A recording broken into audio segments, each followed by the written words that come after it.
ये अंतरयात्रा सूत्र है। अंतरयात्रा है मिटना मनुष्य की तरह और सारे जीवन में घुल जाना परमात्मा की तरह। अंतरयात्रा सूत्र अनेक अनेक कोणों से उसी शाश्वत सत्य को हमारे तरफ रखते हैं जो हमारे अनंत अस्तित्व को हमारे लिए प्रकट करता है। मिटना मनुष्य की तरह और सारे अस्तित्व में घुल जाना परमात्मा की तरह, अर्थात सीमाओं को छोड़कर असीम हो जाना। परमात्मा की तरह घुलना क्या है?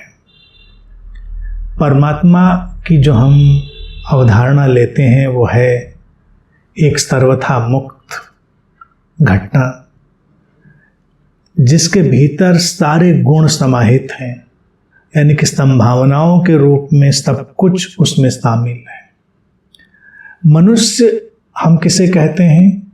मनुष्य एक चौराहा है।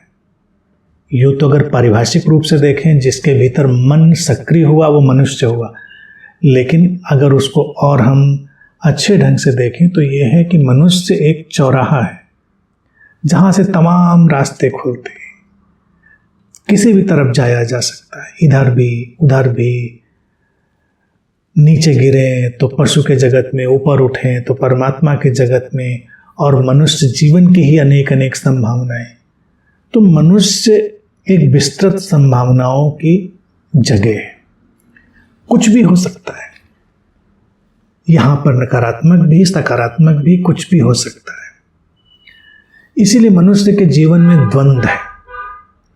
द्वंद्व बुरा नहीं है, द्वंद्व उसको सक्रिय रखने के लिए है। द्वंद्व उसको जीवन में चुनने के लिए बाध्य करता है, क्योंकि मनुष्य का जीवन आंतरिक रूप से तो चुनाव रहित है, क्योंकि वो अस्तित्वगत ढंग है, लेकिन क्षण प्रतिक्षण उसको चुनना पड़ता है।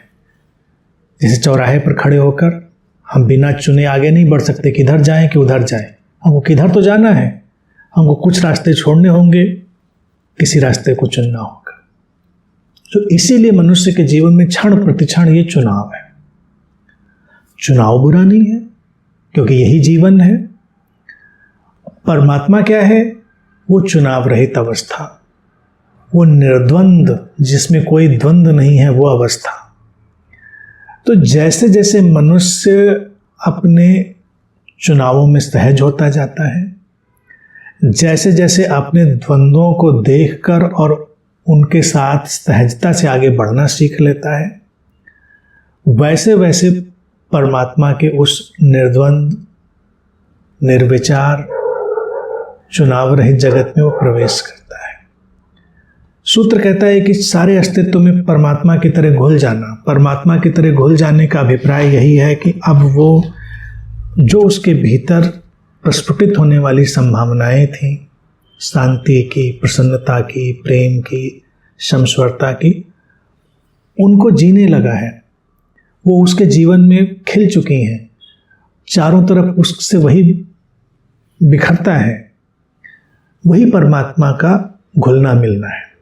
अगर तुम कहीं गए और तुम वहाँ पर किसी के भीतर का द्वंद्व बढ़ाओ, किसी के भीतर विकल्पों की एक भीड़ खड़ी कर दो, कहीं तुम किसी के भीतर तमाम तरह की ऊहापोह पैदा कर दो, चिंताएं पैदा कर दो, तो ये सब मनुष्य का ढंग, मनुष्य यही कर रहा है। मनुष्य जीवन यही है, बुरा नहीं है, लेकिन यही है।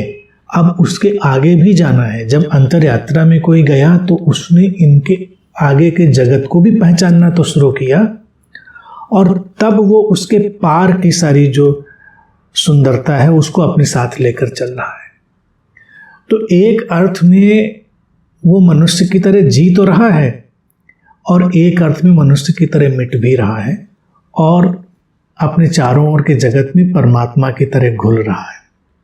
तो इसीलिए जब एक ध्यानी, एक अंतरयात्री कहीं से गुजरता है, लोगों को जो अच्छा लगता है, उनको एक गहरी शांति, एक गहरी जो प्रसन्नता की अनुभूति होती है, वो इसीलिए होती है क्योंकि वो जो परमात्मा का स्वाद था वो उसके माध्यम से चारों ओर के जगत में घुला मिला।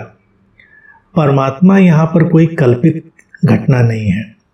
परमात्मा, जैसे लोग सोचते हैं परमात्मा तो कोई जैसे बड़ी ऊंची मेटाफिजिकल बातें, दार्शनिक बातें करी जा रही होंगी, वो नहीं।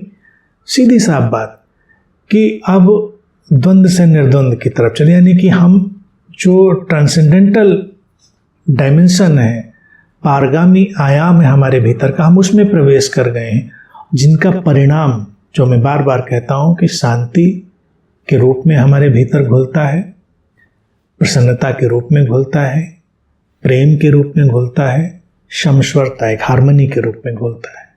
तो ये हमारे भीतर उसके परिणाम आते हैं परमात्मा के। परमात्मा सारी जो द्वैत है उससे पार हो गई अवस्था है। द्वैत का जगत व्यवहारिक जगत है, उसमें हम जी रहे हैं, उसमें उलझ नहीं रहे।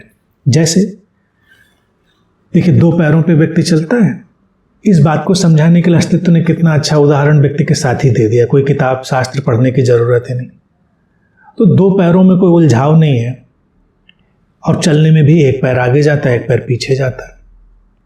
कभी ऐसा नहीं होता है कि दोनों पैर आगे चले जाएं, दोनों पीछे चले जाएं, तब तो हम धड़ाम से गिरेंगे। आगे जाने के लिए भी हमारे पैरों का एक समायोजित रूप में आगे पीछे चलना जरूरी है। ये द्वंद्व है, लेकिन इस द्वंद्व के पार जो घट रहा है वो है चलना। चलना निर्द्वंद है, इसीलिए चलने में किसी को उस द्वंद्व का एहसास नहीं होता। चलना इसीलिए दिव्य घटना है परमात्मा जैसी। चलने में कोई द्वंद्व नहीं है। चलना एक अर्थ में पूरी तरह प्रयास रहित है। जब पैर समायोजित है तो उन पर कोई ध्यान भी नहीं देता कि वो आगे जा रहे हैं पीछे जा रहे हैं, क्योंकि चलना घट रहा है। हम जानते हैं जीवन में सहजता से ऐसे ही। तो मनुष्य है प्रक्रिया। जब हम प्रक्रिया में सहज हो जाते हैं, ये जो घटनाक्रम है जीवन में उतार चढ़ाव का, द्वैत का, द्वंद्व का, उसमें सहज हो जाते हैं, तो उसके परिणाम में जो घटता है वो दैवीय घटनाक्रम है। उसी को हम डिवाइन कहते हैं। वो एफर्टलेस, प्रयास रहित है, और उसी को सूत्र कह रहा है परमात्मा की तरह होना और घुल मिल जाना अपने आसपास के जगत में। तो ये बहुत सहज अवस्था है। अंतर्यात्री इसीलिए जब भी जहाँ कहीं से भी गुजरता है वो एक फूल की तरह होता है, वो एक सुवास लेकर अपने साथ चलता है। और शायद इन्हीं कारणों से भारत में पूजा में पुष्प अर्पित करने की परंपरा चली। पुष्प इसलिए नहीं कि पुष्प चढ़ाने से कोई खुश होता है, बस इसलिए क्योंकि ऐसा ही होना है व्यक्ति को, और वही परमात्मा की तरह होना है। परमात्मा के चरणों में हमने जो चीज़ें अर्पित की थी वही उसके अभिव्यक्ति में आएंगी। एक दिए का आलोक, सुवासित पुष्प, ये सारा घटनाक्रम। तो अंतर्यात्री एक दिए की तरह आलोकित चलता है, पुष्पों की तरह सुवासित होता है, और वही परमात्मा की तरह घुल मिल जाना। और इसके आधार में वो चार स्तंभ हैं ही जिनकी मैं बार बार चर्चा करता रहता हूँ।